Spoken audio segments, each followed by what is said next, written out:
The unexplained absence of Deputy President William Ruto at State House when his boss Uhuru Kenyatta unveiled the first batch of the cabinet offers a glimpse into the uncharacteristic and behind-the-scenes palace wars that could shape their second term in office. While Mr Ruto's handlers have confirmed he was in the country at the time, and even reported to work at his Harambee House Annex offices, his decision not to accompany President Kenyatta as he unveiled the partial cabinet has triggered panic in government, with everyone left guessing at his next course of action. The crux of the matter, we can reveal, is that Mr Ruto has objected to some of the individuals Mr Kenyatta intends to bring on board when he finally names his full cabinet, and most likely opted to stay away in protest. A source familiar with the ongoing talks on prospective cabinet secretaries said the DP was of the view that some of the current cabinet secretaries already left out by the president deserve reappointment. Delayed. As such, he has either delayed submitting his proposed lineup or some of the names he intends to nominate have been rejected.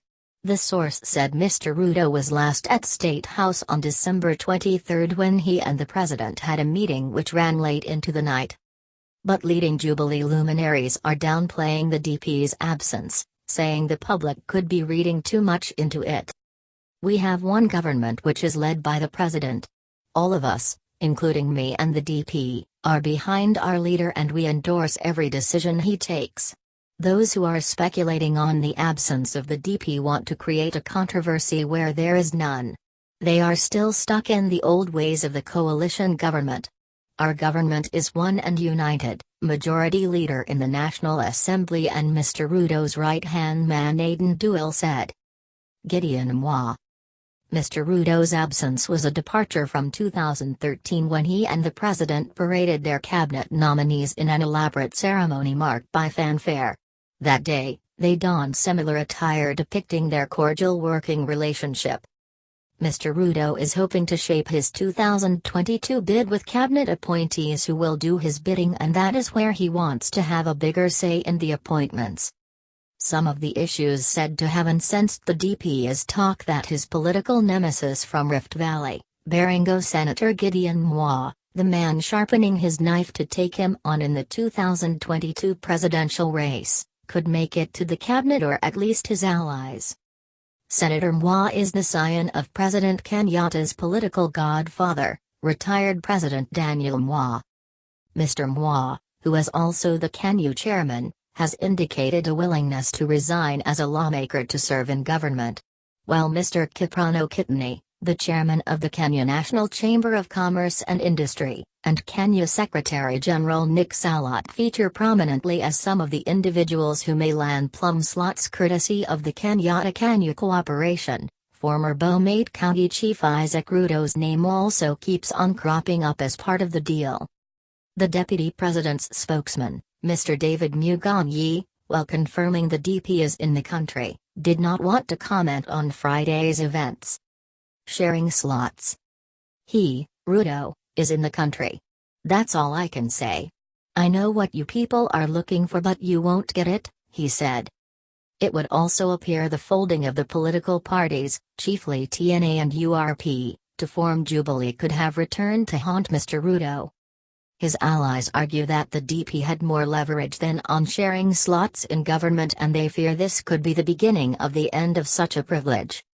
In 2013, it was clearly agreed that the two would share cabinet slots almost equally, but with a homogeneous party now, such appointments would largely be guided by the goodwill of the two, which can be subject to abuse, especially given that politicians are some of the best-known cunning species. Curiously, Mr Ruto has not tweeted about the changes announced by Mr Kenyatta. His retweets up until Friday were about reforms in the education sector, yet that is the same day his boss announced he was retaining Dr. Fred Mashangai, Henry Radish, Najib Balila, James Macharia, Charles Geeter and Joe Mucheru from his 19-member cabinet, effectively rendering the rest jobless. Strategic information. Jubilee Vice Chairman and Mr Kenyatta's confidant David Morath echoed Mr Duale's sentiments, though he maintained that appointing cabinet secretaries was the prerogative of the president. You understand, in 2013 there was a semi-coalition arrangement where we had two parties. This time it's only one party leader and one deputy leader. The president is naming a cabinet as per his vision for his legacy. We know the deputy president is in line to succeed the president. That time he will have a chance to make his cabinet without the input of the current president. That's how you have to look at it, he said. Mr Morath argues that what the president did was to name 9 members of his cabinet. In the 3 new appointments, he replaced the late Major Gen. RTD, Joseph Gaisari with Mr Tobiko, Director of Public Prosecutions Kyriako Tobiko. He also replaced 2 other cabinet secretaries with Mr John Muniz and Mr Uhuru Kenyatta.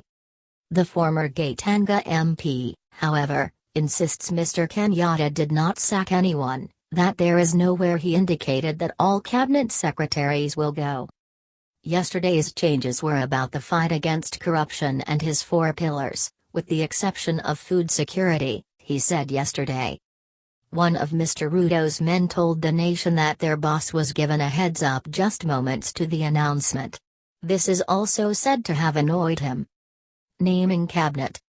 Let me find out. I don't think the occasion is about naming cabinet members, one of the DP's allies told our writer moments after State House spokesman Manoa Isipizu tweeted that Mr Kenyatta would be addressing the nation shortly.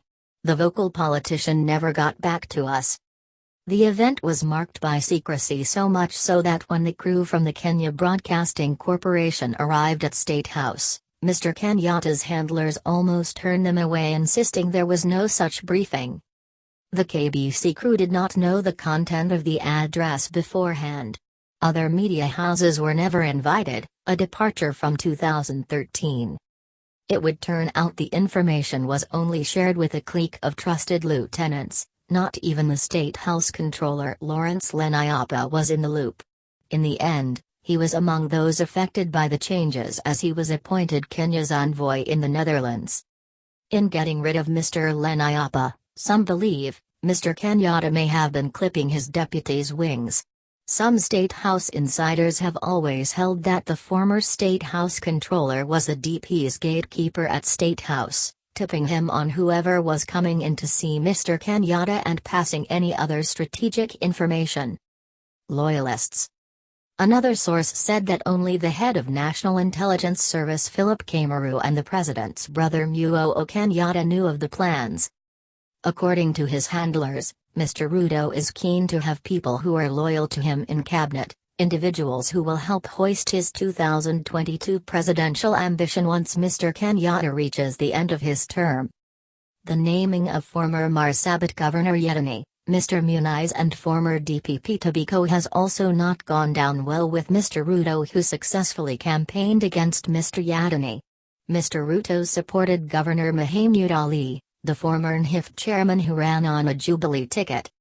It is the same case with the DPP, in whose place Mr Ruto is said to hold the view that a grounded politician from Masaland would have sufficed. A politician who would help rally the community to his ticket in the next general election. Alliance.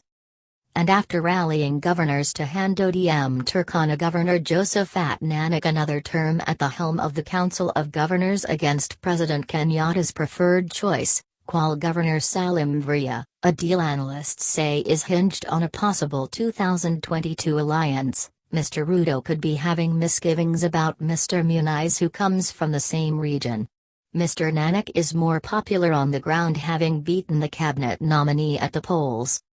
While none of their allies is willing to publicly admit that there is friction between Mr Kenyatta and Mr Ruto over cabinet composition, they all expressed hope that they will overcome the little challenge.